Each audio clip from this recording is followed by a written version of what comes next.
ನಮಸ್ಕಾರ ವೀಕ್ಷಕರೇ. ನಮ್ಮ ದೇಶದಲ್ಲಿ ಜಾಬ್ ಕಟ್ ಅನ್ನೋದು ಈಗ ಶುರು ಆಗ್ತಾ ಇದೆ. ಈಗೆಲ್ಲ ಆಲ್ರೆಡಿ ಶುರು ಆಗೋಗಿದೆ ಬಿಡಿ. ಕರೋನಾ ಆದ್ಮೇಲೆ ತುಂಬಾ ಜಾಬ್ ಕಟ್ ಆಗ್ತಾ ಇದೆ. ಆದ್ರೆ ಇತ್ತೀಚೆಗೆ ಈಗ ಅಫಿಷಿಯಲಿ ಅನೌನ್ಸ್ ಮಾಡ್ತಾ ಇದ್ದಾರೆ, ನಾವು ಜಾಬ್ ಕಟ್ ಮಾಡ್ತಾ ಇದೀವಿ, ನಮ್ಮ ದೇಶದಲ್ಲಿ ಕೆಲಸಗಳು ಇನ್ನ ಕಟ್ ಮಾಡ್ತಾ ಹೋಗ್ತಾರೆ. ನೋಡ್ತಾ ಇರ್ಬೋದು, ಒಂದು ಆರ್ಟಿಕಲ್ ತೋರಿಸ್ತಾ ಇದೀನಿ ನಿಮಗೆ. TCS ದೊಡ್ಡ ಕಂಪನಿ 12,000 ಜನರನ್ನ ಈ ವರ್ಷ ತೆಗಿಬೇಕು ಅಂತ ಪ್ಲಾನ್ ಮಾಡಿದೆ. ಈ ವರ್ಷ ಅಂದ್ರೆ 2025ರಲ್ಲಿ 12,000 ಜನರನ್ನ TCS ಅನ್ನೋ ಒಂದು ಕಂಪನಿಯಿಂದ ಮನೆಗೆ ಕಳಿಸ್ತಾ ಇದ್ದಾರೆ. ಇನ್ನು ಅದನ್ನ ಬಿಟ್ಟು ಬೇರೆ ಬೇರೆ ಕಂಪನಿನೂ ಅಲ್ಲಿ ಮೆನ್ಷನ್ ಮಾಡ್ತಾ ಹೋಗ್ತಾರೆ ನೋಡಿ. TCS ಆದ ಮೇಲೆ ಇನ್ನ Intel company 25,000, Panasonic 10,000, Microsoft 6,500, meta 3,600, Amazon 14,000, IBM 8,000, Google 500. ಇನ್ನ ಬೇರೆ ಬೇರೆ ಕಂಪನಿಗಳು, ನಿಸಾನ್ ಆಗ್ಬೋದು, ಈ ಕಡೆ ಬಾಷು, ವಾಲ್ಮಾರ್ಟ್, ಈ ಎಲ್ಲಾ ಕಂಪನಿಯಿಂದ ಅರೌಂಡ್ 1,00,000 ಜನನ್ನ ಮನೆ ಕಳಿಸ್ಬೇಕು ಅಂತ ಈಗ ಕಂಪನಿಗಳು ಡಿಸೈಡ್ ಮಾಡಿದೆ. ಯಾಕೆ ಅನ್ನೋದಾದ್ರೆ AI ಅನ್ನೋದು ಅಡ್ವಾನ್ಸ್ ಆಗಿ ಮುಂದುವರಿತಾ ಇದೆ. ಇನ್ನು ರೋಬೋಟಿಕ್ಸ್ ಅನ್ನೋದು ಎಲ್ಲಾ ಕಡೆ ಆಗ್ತಾ ಇದ್ದಾರೆ. ಈ ಎರಡರಿಂದ ಕಂಪ್ನಿಗಳಿಗೆ ಲಾಭ ಆಗುತ್ತೆ, ಆದ್ರೆ ಅಲ್ಲಿ ಕೆಲಸ ಮಾಡ್ತಾ ಇರೋ ಜನರು ಬಾಳು ಹಾಳಾಗುತ್ತೆ. ಇದಕ್ಕೆ ಗೌರ್ಮೆಂಟ್ ಅವ್ರು ಏನು ಮಾಡಲ್ಲ. ಮೊದಲು ರೂಲ್ಸ್ಗಳಿತ್ತು ಕೆಲವಷ್ಟು, ಏನಂತ ಇಷ್ಟು ಪರ್ಸೆಂಟೇಜ್ ಜನಕ್ಕೆ ನಮ್ಮ ದೇಶದಲ್ಲಿ ಕಂಪ್ನಿ ಓಪನ್ ಮಾಡ್ತೀನಿ ಅಂದ್ರೆ ನಿನ್ನ ಏರಿಯಾ ಇಲ್ಲ ನಿನ್ನ ಬಿಸ್ನೆಸ್ ಟರ್ನ್ ಓವರ್ಗೆ ಇಷ್ಟು ಪರ್ಸೆಂಟ್ ಜನಕ್ಕೆ ನಮ್ಮ ದೇಶದಲ್ಲಿ ಉದ್ಯೋಗ ಸೃಷ್ಟಿ ಮಾಡ್ಕೊಡ್ಬೇಕು ಅಂತ ಇತ್ತು. ಈಗ ಕೆಲವೊಂದು ಲಿಬರಲೈಸೇಷನ್, ಕರೋನಾ ಆದ್ಮೇಲೆ ಕಂಪ್ನಿಗಳು ಲಾಸ್ ಆಗ್ತಾ ಇದೆ ಅಂತ ಲಿಬರಲೈಸೇಷನ್ ಅನ್ನೋದನ್ನ ಮಾಡಿ ಕೆಲವಷ್ಟು ರೂಲ್ಸ್ಗಳನ್ನ, ಪಾಲಿಸಿಗಳನ್ನ ಚೇಂಜ್ ಮಾಡ್ತಾ ಹೋದ್ರು. ಇದರಿಂದ ಇವತ್ತು ಇಷ್ಟು ಜನ ಕೆಲಸ ಕಳ್ಕೊಳ್ಳೋವಾಗಿದೆ. ಇಲ್ಲಿ ಎಲ್ಲರಿಗೂ ಸೆಟಲ್ಮೆಂಟ್ ಸಿಗುತ್ತಾ ಎಲ್ಲ ಏನಾಗುತ್ತೆ ಗೊತ್ತಿಲ್ಲ ಇನ್ನ ಪರಿಸ್ಥಿತಿ ಅವ್ರದ್ದು. ಪ್ಲಸ್ ಇಲ್ಲಿ 1,00,000 ಜನ 2025ರಲ್ಲಿ ನೋಡ್ತಾ ಇದ್ದೀವಿ. ಇದರಿಂದ ಅವರನ್ನು ನಂಬ್ಕೊಂಡಿರುವಂತ ಫ್ಯಾಮಿಲಿ ಮೆಂಬರ್ಸ್ ಏನಿಲ್ಲ ಅಂದ್ರೆ ಒಂದು 4 ಜನ ಇದ್ದೇ ಇರ್ತಾರೆ ಒಂದು ಫ್ಯಾಮಿಲಿನಲ್ಲಿ. ಆ 4 ಜನ ಫ್ಯಾಮಿಲಿ ಮೆಂಬರ್ಸ್ ಏನಾಗ್ಬೇಕು ಪ್ರಶ್ನೆ ಹುಟ್ಬಿಡುತ್ತೆ. ಈಗ ಆಲ್ರೆಡಿ ನಿರುದ್ಯೋಗ ಸಮಸ್ಯೆ ಎಷ್ಟೋ ಇದೆ ಬಿಡಿ, ಅದ್ರ ಜೊತೆ ಇನ್ನ 1,00,000 ಜನ ಆಡ್ ಆಗ್ತಾರೆ ಈ ವರ್ಷ. ಇದಾದ ಮೇಲೆ 2026-27 ಇನ್ನ ಭಯಾನಕ ಸ್ಥಿತಿ ಬರುತ್ತೆ. ಅಂದ್ರೆ ಹೆಚ್ಚು ಕಡಿಮೆ ನಮ್ಮ ದೇಶ 1 ಕೋಟಿಗೂ ಜಾಸ್ತಿ ಜನ ಕೆಲಸ ಕಳ್ಕೊಳ್ತಾರೆ. ದೊಡ್ಡ ದೊಡ್ಡ ಕಂಪ್ನಿನಲ್ಲಿ ಕೆಲಸ ಮಾಡ್ತಾ ಇರೋರು 1 ಕೋಟಿ ಜನ ಕೆಲಸ ಕಳ್ಕೊಂಡ್ರೆ ಅವ್ರ ಫ್ಯಾಮಿಲಿಗಳು ಅದು ಇದು ನಂಬ್ಕೊಂಡಿರೋರು 4 ಕೋಟಿ ಜನ ಸಫರ್ ಆಗ್ತಾರೆ ಅಂತ ನಾವು ಅನ್ಕೊಳ್ತೀವಿ. ಇಲ್ಲ, ಅದರಿಂದ ಸುಮಾರು 30 ಕೋಟಿ ಜನ ಸಫರ್ ಆಗ್ತಾರೆ. ಹೇಗೆ ಅಂದ್ರೆ ಈ ದೊಡ್ಡ ದೊಡ್ಡ ಕಂಪ್ನಿನಲ್ಲಿ ಕೆಲಸ ಮಾಡ್ತಾ ಇರೋರು ತಿಂಗಳಿಗೆ 1,00,000 2,00,000 ಸಂಬಳ ತಗೊಳ್ತಾ ಇರ್ತಾರೆ. ಸ್ವಲ್ಪ ಐಷಾರಾಮಿ ಜೀವನ ನಡೆಸ್ತಾ ಇರ್ತಾರೆ. ಅದಕ್ಕೆ ತಕ್ಕನಾಗೆ ಈ ಬೇರೆ ಬೇರೆ ಬಟ್ಟೆ ಆಗ್ಬೋದು, ಫುಡ್ ಆಗ್ಬೋದು, ಈ ಲೈಫ್ ಸ್ಟೈಲ್ಗೆ ಅಡ್ಜಸ್ಟ್ ಆಗ್ಬಿಟ್ಟಿರ್ತಾರೆ. ಸಂಬಳನೇ ಇಲ್ಲ, ಬದುಕೋದೇ ಕಷ್ಟ ಅಂದಾಗ ಬೇರೆ ಕೆಲ್ಸಕ್ಕೆ, ಸಣ್ಣ ಪುಟ್ಟ ಕೆಲ್ಸಕ್ಕೆ ಸೇರ್ತಾರೆ. ಆಗ ಕೆಲಸ ಸಿಗ್ಬೋದು, ಸಿಗದೇನೂ ಇರಬಹುದು. ಅವ್ರು ಏನೋ ಒಂದು ಬಿಸ್ನೆಸ್ ಶುರು ಮಾಡ್ತಾರೆ.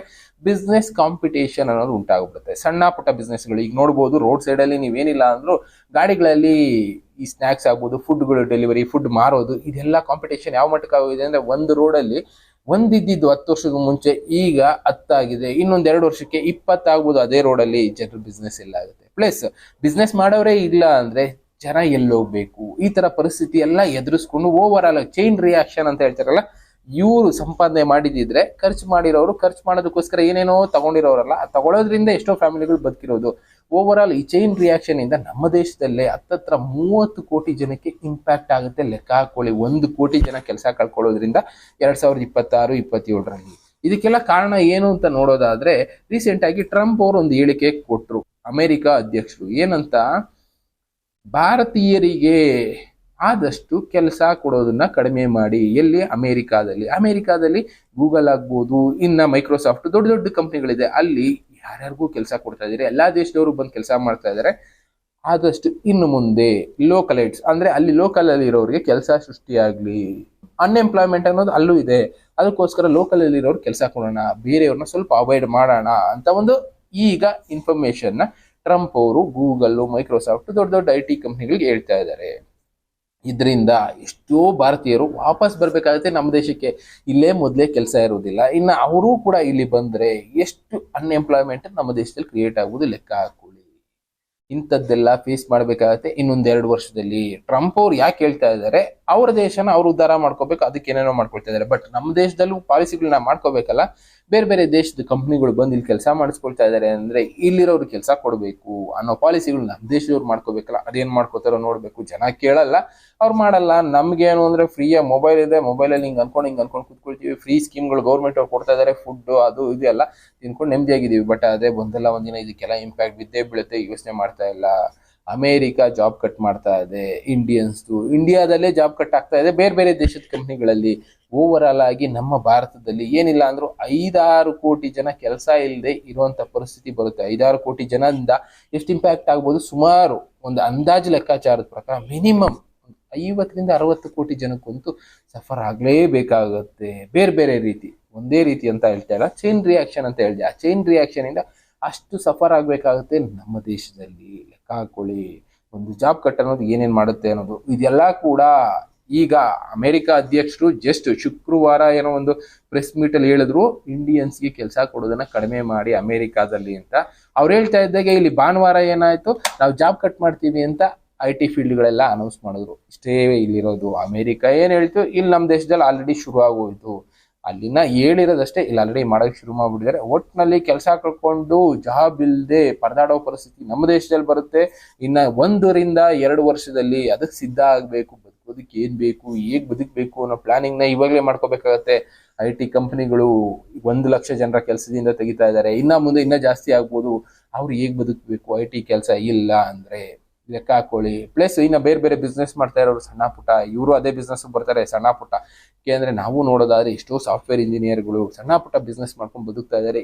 ಈಗ ಕೆಲಸ ತೆಗ್ದಾಕದ ಮೇಲೆ ಅಂತವರೆಲ್ಲ ಇನ್ನ ಕಾಂಪಿಟೇಷನ್ ಜಾಸ್ತಿ ಆಗುತ್ತೆ. ದಿನಕ್ಕೆ 5,000 ಬಿಸ್ನೆಸ್ ಮಾಡ್ತಾ ಇದ್ದವರು ಬೇಡ 2,000 ಬಿಸ್ನೆಸ್ ಮಾಡ್ತಾ ಇದ್ದವ್ರು 1,000 ಇಳಿದು ಬಿಡ್ತಾರೆ. ಆಗ ಅವರ ಪರಿಸ್ಥಿತಿ ಏನಾಗುತ್ತೆ. ಒಟ್ನಲ್ಲಿ ಇದೆಲ್ಲ ಕೂಡ ಹಾಳು ಮಾಡುವಂತ ಸಿಚುವೇಶನ್ಗಳು ಆಗತ್ತೆ. ಕೆಟ್ಟದ್ದು ಅನ್ನೋದು ಜಾಸ್ತಿ ಆಗುತ್ತೆ. ಜನ ದರೋಡೆಗೆ ಸುಲಿಗೆ ಮಾಡೋದಕ್ಕೆ ಇಳಿತಾರೆ. ಪರಿಸ್ಥಿತಿ ಆ ಥರ ಮಾಡಿಸ್ಬಿಟ್ಟು ಏನು ಮಾಡೋದಕ್ಕಾಗೋದಿಲ್ಲ. ಇದಕ್ಕೆಲ್ಲ ಗೌರ್ಮೆಂಟ್ ಏನಾದ್ರು ಪಾಲಿಸಿಗಳು ಮಾಡ್ತಾವ ನೋಡ್ಬೇಕು, ನಾವು ಕೇಳಬೇಕು. ಕೇಳಲ್ಲ, ಮೊಬೈಲಲ್ಲಿ ಬ್ಯುಸಿ ಆಗಿರ್ತೀವಿ, ಮೊಬೈಲ್ ನೋಡ್ತೀವಿ, ಒಂದು ಈ ಥರ ಏನೋ ಒಂದು ನ್ಯೂಸ್ ಬಂತು, ಒಂದು ಕಮೆಂಟ್ ಹಾಕ್ತೀವಿ, ಸುಮ್ಮನೆ ಆಗ್ತೀವಿ. ಬಟ್ ಇದನ್ನೆಲ್ಲ ಕೇಳೋದಕ್ಕೆ ಶುರು ಮಾಡಲಿಲ್ಲ ಅಂದ್ರೆ ಇನ್ನೊಂದು 2 ವರ್ಷದಲ್ಲಿ ಭಾರತದಲ್ಲೂ ಕೂಡ ಬೇರೆ ಬೇರೆ ದೇಶದಲ್ಲಿ ಆಗ್ತಾ ಇದೆಯಲ್ಲ ಅಂತ ಪರಿಸ್ಥಿತಿ ಬರುತ್ತೆ. ಎದುರಿಸೋದಕ್ಕೆ ಸಿದ್ಧ ಆಗ್ಬೇಕಷ್ಟೇ. ಆದಷ್ಟು ಇದೆಲ್ಲ ಆಗಬಾರ್ದು ಅಂದ್ರೆ ಈಗಲಿಂದನೇ ಪ್ಲಾನಿಂಗ್ ಮಾಡ್ಕೊಳ್ಳಿ, ಕೇಳೋದನ್ನ ಶುರು ಮಾಡಿ. ಬೇರೆ ಬೇರೆ ವಿಷಯಗಳು ಈ ಥರ ಬರ್ತಾ ಇದೆ, ನಿಮಗೆ ತಿಳಿಸೋ ಕೆಲಸ ಮಾಡ್ತೀನಿ.